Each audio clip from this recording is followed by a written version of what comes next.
this is Lori, also known as Inspire Tact, and I just wanted to give you some little bits of information that I learned and some of the random thoughts that are on my mind as far as raw food lifestyle.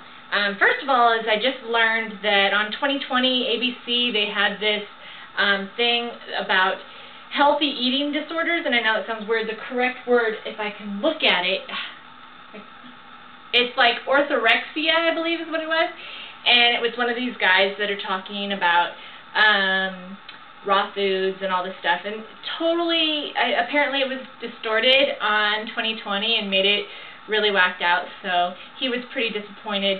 He has a YouTube account. It's yourstickfigure.com or yourownstickfigure.com. He has obviously some issues that he's working on, and ABC decided to take advantage of that and make it about raw foods when it was really about an eating disorder. So anyway, that's unfortunate, and hopefully he's doing okay as far as that goes. The other thing that I wanted to mention is about 100%. What is 100% raw food? And, you know, these transitional foods and these in-betweens, and there's all these questions about, are you 100% raw? Or are you, how raw are you? You know, everybody wants to know, you know, and you know what? To tell you the truth, unless you're growing it and eating it yourself, you really don't know. Did you make the agave nectar? We don't know how raw it is. Do you know how hot it got? I don't. I'm just taking somebody else's word for it. Now I'm going to show you, you name it, a lot of the raw food products that are out there. And to tell you the truth, and I'm not going to knock on this, but I saw on a YouTube video, I may have mentioned this in another video, where the raw food video footage was at a raw food restaurant, and the temperature for the dehydrator was much higher than what they claim it was supposed to be set at. So even when you're going out to raw food restaurants, you really don't know how raw it is, and it's not until you take it into your own hands, just like a Vitamix or a juicer. When you're juicing and you let that sit beyond a certain amount of minutes, how many enzymes are left? Now, I'm not trying to be a pessimist at all. As a matter of fact, I am very much advocate raw foods. I'm doing this in my challenge, the challenge myself. But I want to put it into perspective to some of the people that tend to tweak things in a different way. And I just want to say, relax with it. You know, yeah, your Vitamix is going to denature the food. So is the juicer. So are all these things. So does that mean you don't do it anymore? Like Jack LaLanne, I mean, the man's like 92 years old. He's still juicing. He works out 2 hours every day. You know, maybe he shouldn't be doing it because the juicer actually destroys the enzymes, and therefore it's no longer really raw foods anymore.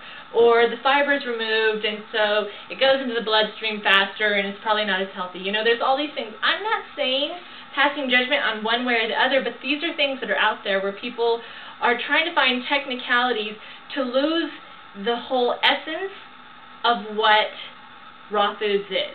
And so just kind of silence the mind for a minute, listen to your heart, and do what your heart is telling you to do. We're all so individual. We don't need to look the same, eat the same, act the same.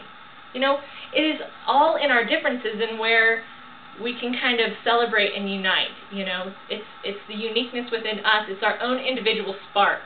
So ditch the whole everybody has to do everything the same.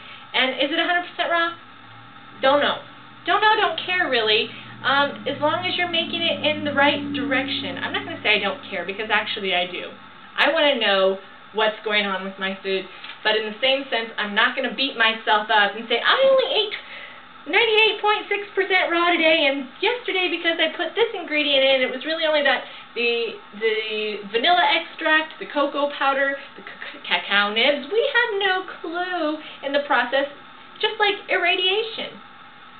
So anyway, just thought I'd throw that out there. Grow it yourself, and then you know you're 100% raw, okay? So anyway, I'm working on that too, by the way. One of my goals is to grow all my own food. I'll be there someday. Okay, so a really cool fact that I read in, I believe, Vegetarian Times was about salt and sugar. And as you know, if you've been watching some of my blogs, I've been having a lot of problems balancing them out. And I'm going to read this to you really quick. And it was talking about if there was too much sugar in your diet, to cut out the salt. They apparently did a study. It was on children with soda, but they were finding that when the salt was cut out of the diet, their sugar cravings like way diminished.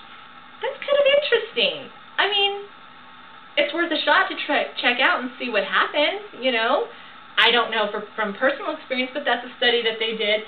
And it was in Natural Solutions magazine, the September '08 issue. So, didn't mean to misrepresent, if you know what I'm saying. And also, I don't know if anybody has pets. I do. I have a cat and a dog, and I wanted to say really quick about pet food. I used to have my pets on pet food. I do not have my animals on them any longer. I took them off a couple years ago. My cat is a natural hunter. He's an indoor-outdoor cat, and he catches all his own food, and he's been doing that for a few years. I have a silky terrier, and I transitioned her from dog food into raw food, raw meats, raw eggs, things of that nature. And then as I was learning more about raw foods, I started introducing the compost type things, little scraps that I would technically throw out with the compost, like the tops of the carrots or the peelings or things like that. I would puree with some nuts and give to my dog. So I actually have not purchased any dog food for my dog in a very long time. I actually think my dog is more raw than anybody in the household. My dog doesn't eat namashoyu or agave or vanilla extract, so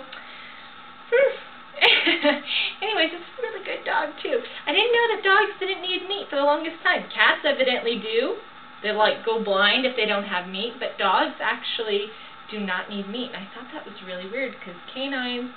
Anyways, it was in Annie Fido's, I don't even know if I'm saying her name right, in her book, but it's something that I've been practicing for a long time anyhow, for, like I said, a couple of years. So if you have pets, you may want to